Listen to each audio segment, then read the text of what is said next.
Welcome to this edition of Collier Focus. On today's show, we'll take a look at the September 25th Board of County Commissioners meeting. An emergency beach renourishment truck haul is approved. And the board proclaims the county EMS department on its Standard of Excellence accreditation. I'm Troy Miller. We'll cover these stories and more next on Collier Focus. Stay tuned. Whether reporting on the latest news stories or hot issues, taking a look at county government or announcing what's happening around the county, this is Collier Focus, bringing government home. Collier County beaches are famous for three things: picturesque Gulf waters, lots of sunshine, and beautiful white sand. In order to keep lots of the white stuff in all the right places, the board moved forward with 3 beach renourishment projects, including an emergency truck haul to some much-needed areas.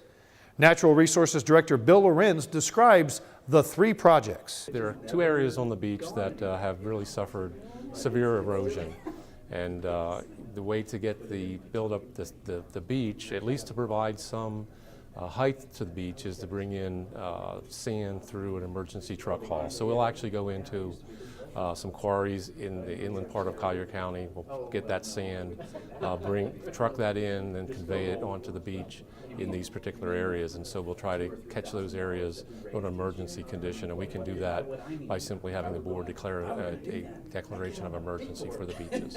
Second item they voted on was really the key item, because this was the beach renourishment project.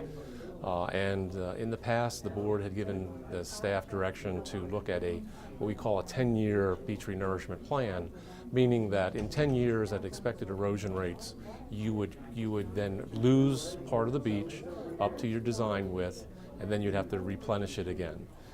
Because of the FEMA deobligation of monies that we received in the past from the federal governments, from FEMA, we lost about $11 million. So now we have to be able to resize our projects. And one way to resize the beach renourishment project is to go from a 10-year design to a 6-year design. And essentially what that means is you will have 6 years of material on the beach protecting your design widths, as opposed to 10 years. And number 3 was to take a look at Marco Island. Marco Island has a 10-year design template, and so we're looking at bringing that down to a 6-year design, making it consistent with the rest of Collier County beaches, and we can see perhaps a $200,000 savings with that redesign. The emergency truck haul will go out to bid and will take around 45 days to finalize the contract.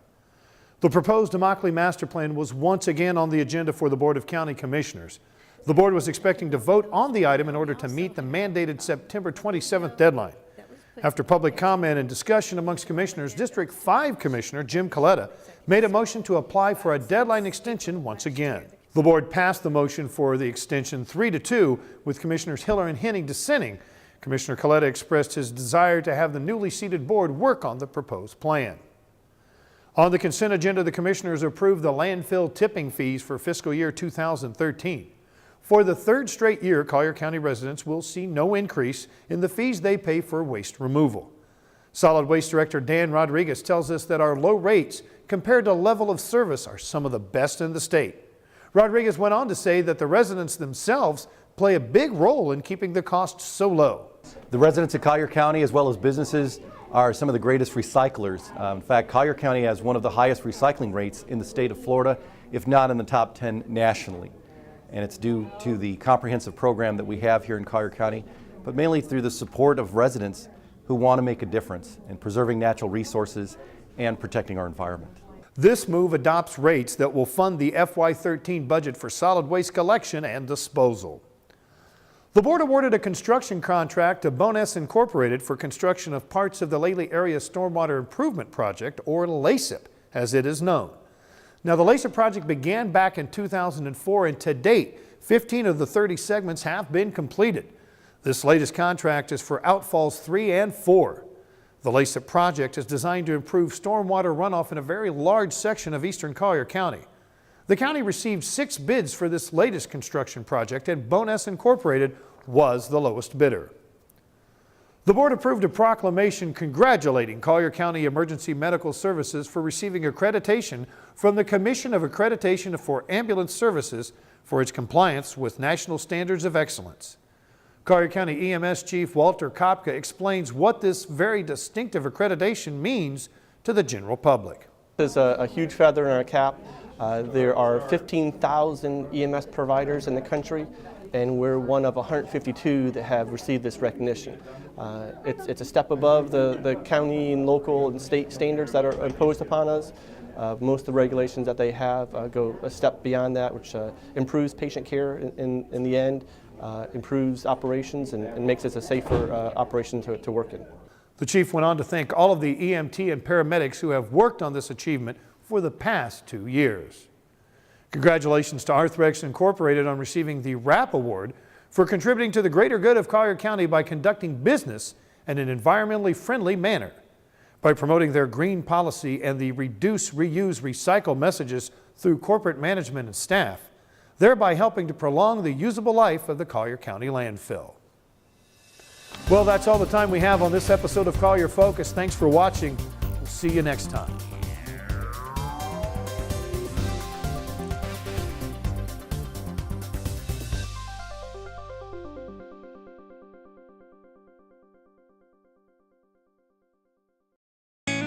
You're watching Collier Television, bringing government home.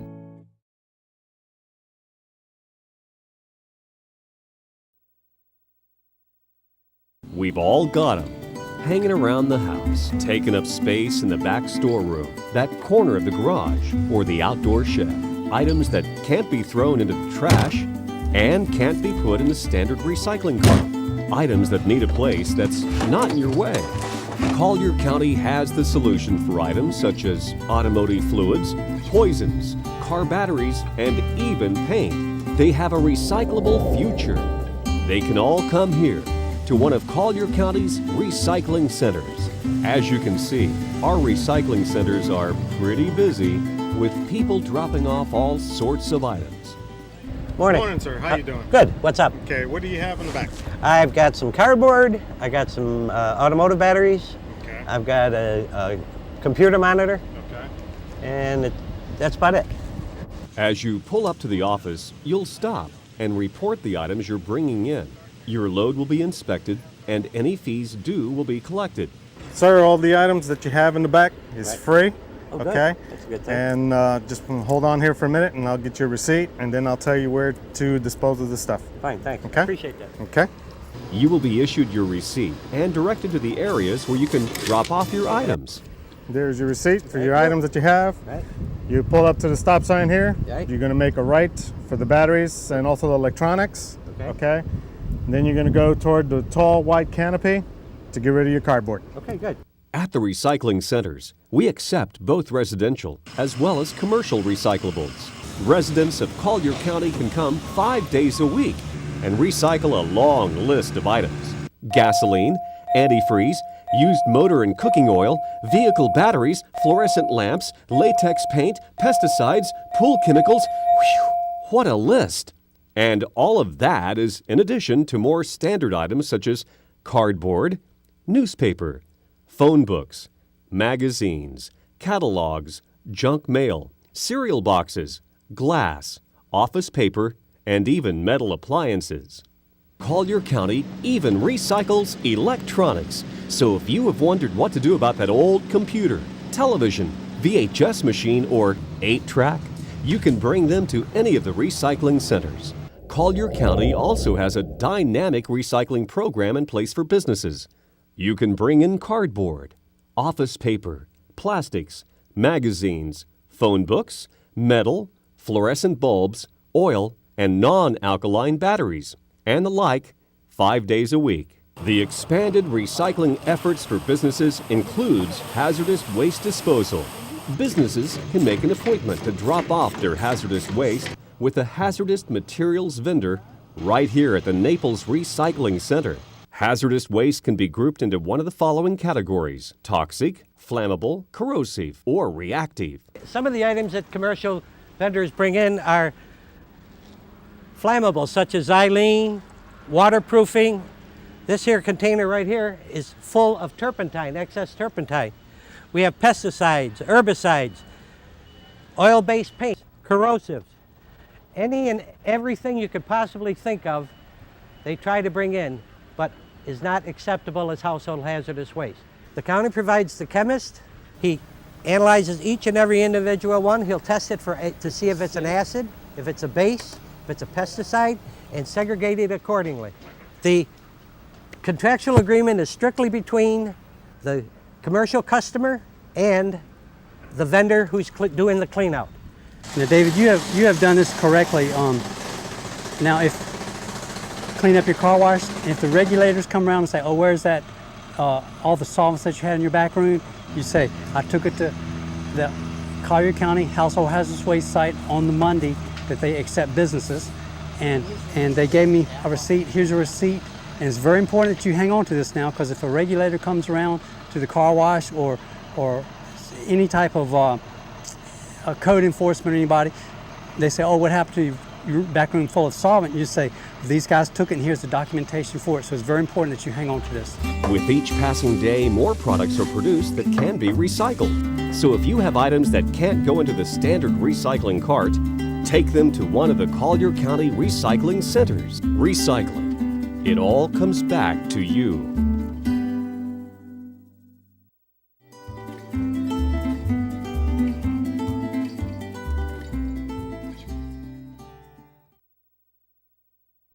Collier County libraries are a great place to feed your inner bookworm or dragon. If you wander through the endless bookshelves, you may find romance. You could get attacked by zombies or wind up in nerd camp. So after you get your hands on that page turner, you'll need to check it out. Then, once you're finished with it, don't forget to bring it back to the library before it expires and you start racking up dreaded late fees. Well, as fun as all of that can be, there is a much easier way to enjoy all of your favorites with downloadable ebooks and audiobooks. All you need is internet access, a valid library card, and a portable device or computer. People are really excited to be able to use our downloadable books. A lot of people now have portable devices like e-readers or MP3 players that they can use the downloadable books on, and they report that it's very convenient to use, and they're very excited to learn that the library offers this to them for free. Public Services librarian Kathleen Dolan demonstrates how simple the system is to use. Okay, you go to the website, which is www.colliergov.net/library, which looks like this, and then you want to click on the link for downloadable ebooks and audiobooks, which is right here. And when you click on this link, this takes you to the Overdrive downloadable audiobook and ebook page, and this is what the home page looks like. So to get started, you could either search by title or author, how you would search for a physical book in the library, or you can browse the different collections that we have. So I'm just going to search for a title. We're going to search for The Fifth Horseman. And so when I enter my search, I get a list of results. And these brief records will tell me a little bit about the book, what type of format, if it's either an ebook or an audiobook, and it tells me a little bit of information about the book, including how many copies are available and how many copies that the library owns. We can see here that the Fifth Horseman ebook, we have a few different formats, and depending on what type of device that you have would depend on the format that you would pick. So for example, we have Adobe EPUB book. I'm going to simply add it to my media cart. So I'm going to click the link that says add to my media cart. And then I'm going to click the link that says proceed to checkout, because I want to check out this book on my library card. At this point, it's going to ask me to enter my library card number.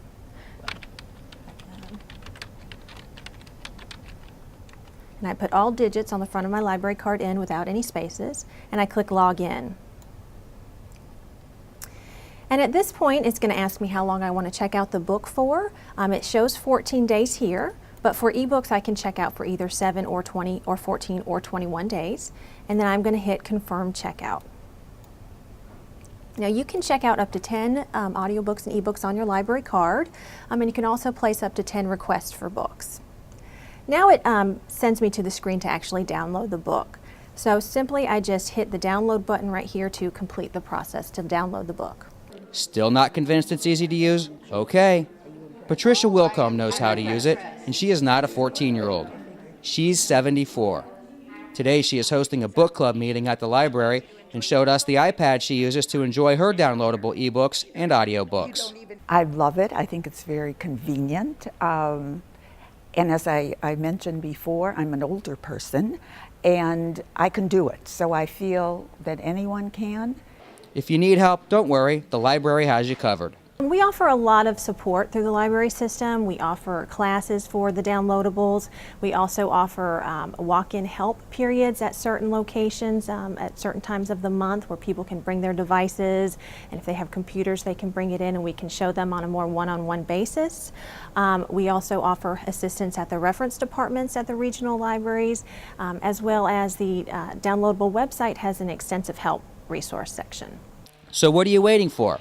Visit a Collier County library today, or better yet, go to colliergov.net/library. Bill Fassold for Collier Focus. In a continuous effort to save valuable landfill airspace, the Solid Waste Management Department strives to find new and innovative ways to divert recyclable materials from the landfill and preserve our natural resources. In 2011, the Solid Waste Management Department completed the new North Collier Recycling Drop-Off Center. It's located just south of the intersection of Goodlett Frank and Immokalee Road. Well, we're real excited about this facility. It's been an amazing journey of collecting and protecting the environment. Our main goal here is keep as much household hazardous waste and recyclable items out of the landfill as possible. So that's what we're here to do. We collect anything from fluorescent bulbs to latex paints, batteries, you name it, we collect it. And as part of the tax base, most of those items for residential customers are free of charge. So that's really what we're excited about, bringing those folks in, collecting and protecting the environment. So saving landfill airspace, that's our #1 priority here. The North Collier Recycling Drop-Off Center is modeled after the Marco Island Recycling Drop-Off Center, which was recognized as best in the nation recycling facility for its ability to serve the community through recycling and protection of the environment. The process of dropping off your items couldn't get much simpler. How you doing? I got some paint. Okay, what's your zip code? 34112. They'll pull up to the stop sign. I'd come up and welcome them, greet them, ask them their zip code. We try to verify every time, verify the zip code. You know, it has to be a Collier County resident or a business. And for household hazardous waste or for things like that, the resident will tell me their zip code, and I mark everything down that they have, and we make a ticket and we log it into our SMS system, and I put it away. I put the flammables with the flammables, the acids and bases get separated, all the latex paint, everything gets stored safely and in compliance with the codes and the rules. Customers we spoke to couldn't be happier. We have a property management business, and this works out for our customers because they all live in Collier County. They have excesses of paint and things in their garage, and they're not here really often enough to handle it themselves. So we'll do that, and we can bring it here, and we average like once a month rather than maybe saving it up for months at a time before when we had to go farther into Naples. So it works out real well for us. We used to get down to the airport facility to get rid of this cardboard. We have a business and we get a lot of cardboard. Instead of recycling it down there, this facility was great when it came online. It's closer to the office, and we get rid of a lot of it. Instead of throwing it away, in a dumpster, it saves us some room, saves a little greener, County staff realizes some customers may be apprehensive to recycle electronic items containing private information. One of the goals to the program is bringing in those computers, laptops, phones, gaming systems, even copiers, and making sure that those are properly stored until we can have our vendor take care of it. And then in the end, we're really getting a certificate of destruction saying that they've recycled the materials or destroyed them properly. The new North Collier Recycling Drop-Off Center provides increased recycling services for communities in the North County area by providing a convenient collection center for recyclable materials and household hazardous waste. It is estimated that the North Collier Recycling Drop-Off Center will safely collect and divert over 600 tons per year of residential recyclable household materials for processing. For more information, go to colliergov.net. Bill Fassold for Collier Focus. You're watching Collier Television, bringing government home.